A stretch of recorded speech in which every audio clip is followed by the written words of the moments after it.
Hi, my name is Tony Byrne from Real Story Group. Really good to be on the webinar today with you.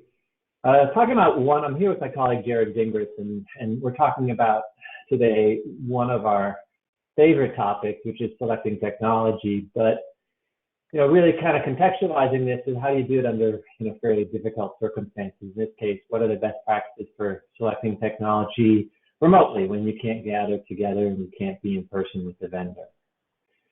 So a little bit of background for those of you who don't know about Real Story Group. Our history really is in evaluating MarTech and omnichannel stack vendors. So altogether, we evaluate about 160 different vendors. This map, this kind of quasi-subway map, you can download it from our website, but it basically looks at all the different vendors that we evaluate, and then each of the marketplaces are represented here as a colored kind of tube line. So you've got like web content management in blue and customer data platforms in orange and so on and so forth. And so suffice to say, we cover a lot of different vendors, and many of you know us because of our vendor evaluations.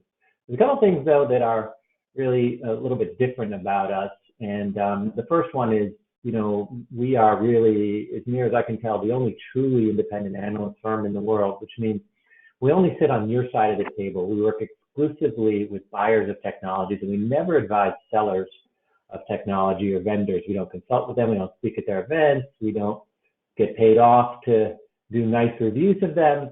And so as a result, our vendor evaluations are known as the toughest and most critical and hardest hitting and really, I would say, most real that you're going to find out there. So like I say, our history is in evaluating vendors, and for many of our clients today, they subscribe to our research, and so that's kind of our first offering, which is vendor selection advisory. So they subscribe to our research, they call us up on the phone, they ask questions, we've got a number of self-service tools for them, and so we help them make good decisions and really empower them with deep and highly critical analysis. Some of our larger subscribers subscribe to all of our different evaluations. In other words, everything you saw on that subway map and what we call an omni-channel stack advisory. And in those cases, we don't just advise them on individual strengths and weaknesses of specific vendors, but we guide them in decision-making on their entire stack. So they've got stack choices they may have made in the past that they want to make in the future. We help those stack leaders really make good decisions. And along the way, we came up with a third offering, which is a peer group, an executive council of stack leaders that meets 3 times a year. We met twice in person, we'll be meeting again virtually. And these are private peer-to-peer sessions over a couple days that we facilitate so that you're not just learning from us, but you're learning from each other. So if you're curious about that, we'll have some information at the end about how you can participate in some of this activity. But today we're really going to focus on what did we learn after all of these years of helping people evaluate vendors and then select technology? Yeah, so thanks, Tony. And, a few years ago, we took what we've been learning over the last 20 years and tried to document what makes a successful technology selection process. And we did so in the form of a book, and we call it The Right Way to Select Technology. So what you're going to see today is largely based on this methodology that we tried to codify in this book. If anyone's interested in this book, let us know. We'll tell you how to get a copy, and we'll have some links at the end of this as well. But in the last few years, we've certainly noticed a trend.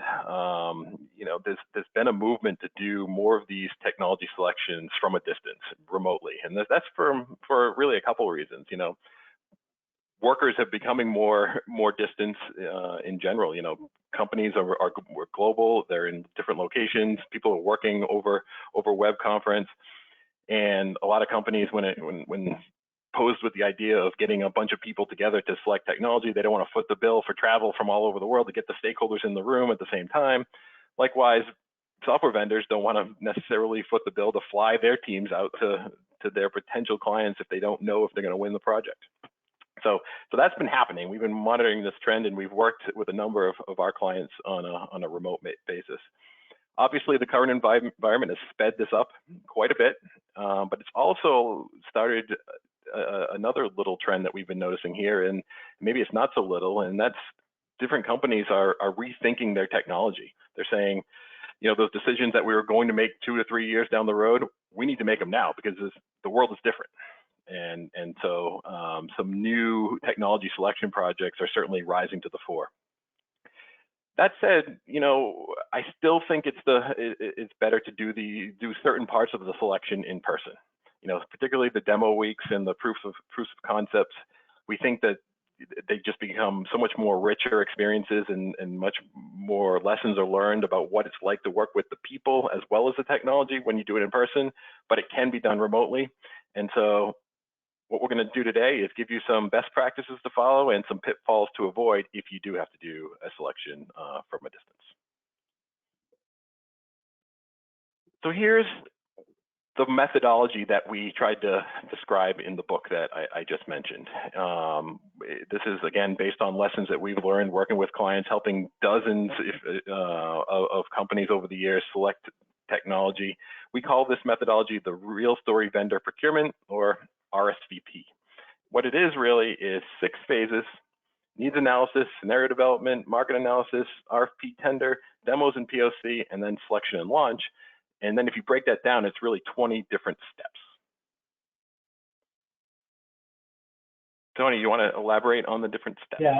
So yeah, I mean, there's a lot here. This is an idealized process. What's important to understand about this is actually an agile process.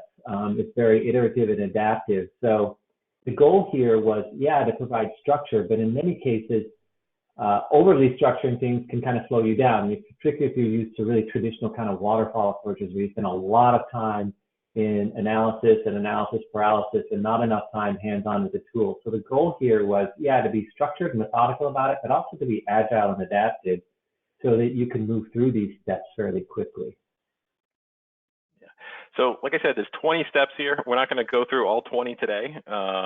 You know, if you have questions about this, about any step on this process, please feel free to ask us either within the context of this webinar or afterwards. But we're going to get into some areas where we think are really critical to pay attention to, especially when you're doing a selection remotely. So whether you're doing this in person or remotely, getting the right stakeholders involved is always critical. But when you're doing it remotely, I think it's even more important to think about who are the right stakeholders and what level should you involve those stakeholders at various points in the process. And who should be in the room from the beginning to the end is really critical decisions that you have to make from basically day one. Yeah, I mean, this is interesting, particularly in MarTech or content-oriented or omni-channel, you know, vendor selection projects. You're going to have a wide set of stakeholders. So you definitely want representation from your marketing groups, from IT, potentially legal and compliance and other stakeholders, certainly CX and UX. Ideally, there's a project manager involved. But there's a couple of circles here, Jared. I think there's the broader circle, if you're thinking of this almost in a racy context of people that you want to engage in terms of getting input into the process, in terms of requirements. But then there's a core group that you want to be part of a fixed selection team, you know, that's anywhere from 8 to 14 people. And that selection team should also be representative of your key stakeholders as well. We'd argue it should almost always be led by a business stakeholder, ideally the person who's going to be the product manager for the platform. But you also want a separate project manager because it's a fairly intensive process with a lot of vendor communication, an adaptive process. So you really need, you know, a strong project manager there as well. The key thing about this is that, you know, you really want to make this as human as possible. And so that's why, you know, even if you can, you know, where it makes sense, turning on your cameras and really, you'll see here in a minute, we're really focused on making this a human-centric because we're talking about technology that's going to be used by humans in service of better customer experiences for humans. So more to talk about there in the next couple of minutes. I just wanted to signal that if any of you had any questions at all or any concerns, or you wanted to put your input into the process, talk about your experience, feel free to use the questions tab in a GoToWebinar control panel. And at the end, we'll get to your questions or just share your experiences as well. So please do use the questions tab in the GoToWebinar control panel. Jared. Great. So let's talk about a potential pitfall of doing this remotely. This is a pitfall doing it in person too, I will admit, but I think in our experience, we've seen this happen in remote situations quite a bit. And that's one where you spend a lot of time gathering requirements. So you have a bunch of your remote virtual calls where you're talking to different groups across your organization, and you're getting all these lists of requirements, and your spreadsheet starts growing and growing and growing. And at some point you feel like you've captured enough of these requirements. What happens oftentimes is it's really tempting to take those requirements and immediately go to market and send those to a bunch of vendors and say, hey, come tell us how you can meet these requirements for us. The problem with that is, going back to Tony's previous comment about making this human, is a list of requirements are not human. You have to translate those requirements into narrative, testable scenarios that really paint a picture of what it is you're trying to do. Yeah, and this is really critical to use, some sort of use case format. I know there's a lot of different formats out there. I'm less concerned about, we have one that we like, it's highly narrative, but I'm more important that I think that you do it in one way or another. So you create these actual user stories, and they don't have to be perfect at first, because you can iterate against them. So you have one set of user stories maybe for an RFP, then based on the responses, you modify those user stories for the demo round. And based on those responses, you modify them again for the POC. So they don't have to be perfect. They just have to be good enough at first. But the key thing is that they're recognizable. You can recognize the people in those scenarios, the personas as your coworkers. And of course, you want to have prospect and customer personas as well, being interwoven throughout the whole process.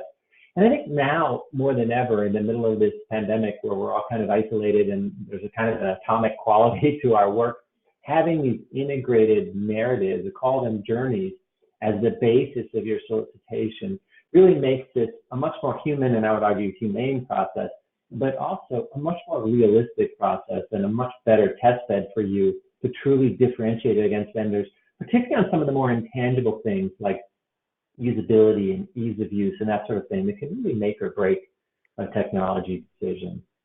Yeah, and one of the hidden benefits to going through this process that we've found as well is not only are you painting a picture for the vendors to understand what it is you're trying to do, we found that it gets your stakeholders on the same page as to where the direction which everyone is marching to. Too often, everyone is just focused on their list of 10 requirements, and they don't see the big picture. And creating these narrative scenarios really help get everyone on the same page, marching in the same direction. So it's a very, very meaningful step in the process, maybe the most important step. The next potential pitfall is, once you have your scenarios written, you put that into some sort of document and you want to figure out who should be on your short list of which to send these scenarios to.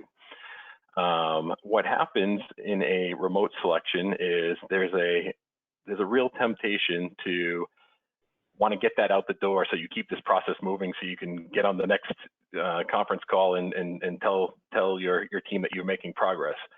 And what happens there is people don't do enough due diligence in researching the marketplace. And so we see shortlists come up.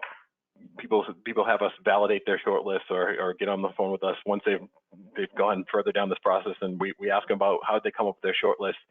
And invariably, it's always the same names. The usual suspects keep rising to the top and ending up on these shortlists. And oftentimes, that's really frustrating for us, because we think, yeah, that might be a household name in software, but it's not a good fit for what it is you're trying to do. Yeah, that's right. You really want to, at least initially, cast a wide net. If you go to our website, you'll see we have some tools that can help you in that regard, some decision support tools that can help you build the right short list. But I think that this is an area not necessarily that you want a shortcut. And in particular, I mean, one of the benefits of this is that with this distance, hopefully we can all take the same kind of distance in looking at vendors as well, and make it less about personal relationships. A lot of larger vendors want to create personal relationships with you, with their account executives, and have you kind of have that, influence your decision. Whereas we would argue you should be more dispassionate about it and be more arm's length. Create a good relationship after you settle the contract, but in the meantime, let's keep it all about business. Great. The next step is one that I want to spend a bit of time on because the demo phase is critical to any selection process, right? If we're doing this in person, we'd have vendors come in and give demonstrations that last, I'd say a minimum of a half day, sometimes a whole day, and depending on the type of software that you're looking to acquire, it could be multiple days. But those demos are just so important to, again, seeing how the technology that's being proposed can meet your scenarios that you laid out, as well as it's your chance to really understand how your team interacts with the team that's proposing a solution. And so this is an area where it's really going to get tested in a remote setting. So Tony, what are some best practices that people need to be aware of when doing this in a different manner? I mean, it starts before the demo phase, but you really want to have a tight selection team that's really interested in this topic, because the tendency otherwise is to kind of wander away, and you can do that more successfully in a remote environment. The other thing too is these test cases become so critical because they're real and human, and they allow you to compare head to head, and so it can help capture your attention during the demos. But the other thing is that you definitely always, whether you're doing this in person or not, you always want to have a back channel. So make sure that you've got an open, like Teams, Slack, Google Hangout, whatever it is, channel. You can be communicating, remotely while the vendor is moving.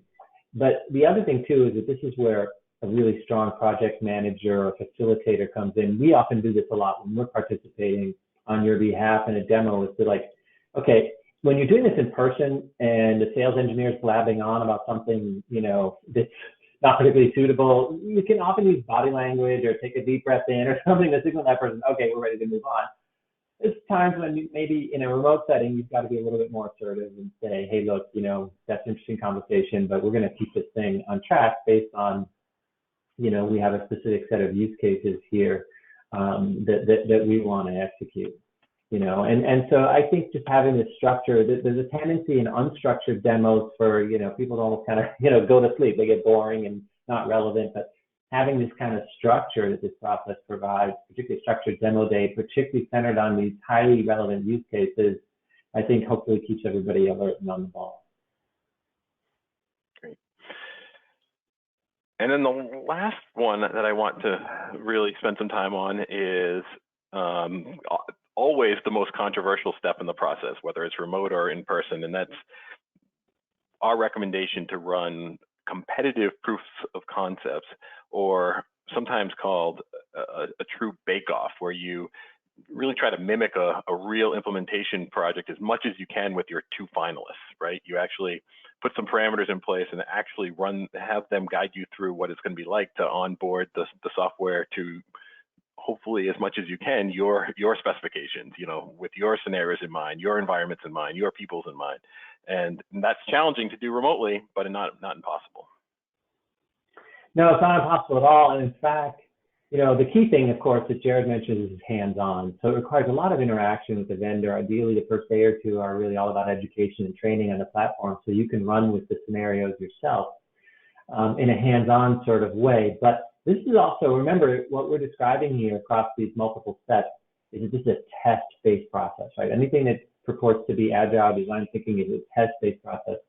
So you're not just testing the software here too, you're also testing, can this vendor lead you through this process remotely? Because unfortunately, I think we can all sense that it could be that you're actually implementing this tool under the same set of strictures, right? We may be going into an implementation where none of us are working in the same space. We don't know how long this pandemic is going to last. And so this is a way to test, hey, is this vendor over communicating with us? Can they stay with us? Can they work with us remotely? Because if they can't during the bake-off, then they probably can't during the implementation. And the bake-off is a simulation. It's basically try before you buy, live together before you get married. The bake-off is really a simulation about what things are going to be like. And if an implementation is going to be remote, then hey, the bake-off should be remote too. Yeah. And one piece of good news there is that, if we were giving this webinar 10, 15 years ago, this would be way more challenging than it is today. You know, in today's environments with the amount of SaaS options and private hosting options that are out there, you know, it's almost designed to do a lot of the implementation remotely, and proof of concept can absolutely be done remotely as well. All right, so let's wrap up here. I know we have a few questions coming in, and if anyone has more, just keep them coming, and we'll get to them. But let's just review a few takeaways here. Number one, as Tony mentioned, any selection process can be a little willy-nilly and all over the place. But if you adopt a structured selection process, which is what we're advising you to do here, you know, your location really shouldn't matter. Number two, descriptive, not prescriptive narratives should still always be central. Don't just over-rely on those lists of requirements. They're useful, but they're not the vehicle that you want to test your vendors to their appropriateness. Number three, don't just involve the usual vendor suspects. You know, really do some due diligence, dig deeper in your shortlist research. If you need a place to do some of that research, I know some guys who have some real hard-hitting analysis on all the vendors that are out there, and if anyone has any questions about that, please let us know. We'll be happy to help. And lastly, you know, proof of concepts, as we just mentioned, they're the best way to test both the technology and the team fit. You're really trying to mimic that implementation project before you sign on the dotted line, and learn those lessons before it's too late. Yeah, that last one is so important, Jared. Like right now, I'm assisting 3 of our subscribers in the bake-off phase. And in all 3 cases, some real surprises are coming out, including about the vendor who nominally was in the lead. I'm not the one surprised, because I'm expecting surprises during a bake-off. This is where it gets real, you know, and this is you driving the car rather than watching a salesperson drive the car. So, you know, we know from personal experience that that's where the real learnings are. And you know, like I said, this is a structured process. It doesn't have to be a forever process. It doesn't have to be a really long process either, depending on, you know, how critical the software is for you. But maybe the most important benefit is that a lot of times people go through a waterfall approach, they select some technology, and then months go by before they can implement, because they're not really sure what they bought. They don't really have use cases for a pilot. They're basically going from contracting to, okay, now what do we do? And whereas this process is so much more real, so much more hands-on, gets you to an initial implementation much faster, gets you to value much faster. Yeah, and I'll say too here, don't ignore the little things. And you know, one of the examples, I know we actually wrote about it in the book. It's a very real example from a real client situation where we were working with this hospital who was down to their 2 finalists. They were going through the bake-off, and one was the clear favorite, but they hit a couple roadblocks during their proof of concept testing, and they actually reached out through the help channels. You know, that they actually went on the website and logged in and asked help via the chat window, and no one responded. Whereas they asked the same question to the other vendor, and they got back to them right away and helped them through it, and actually helped them think a totally different way that they weren't thinking before.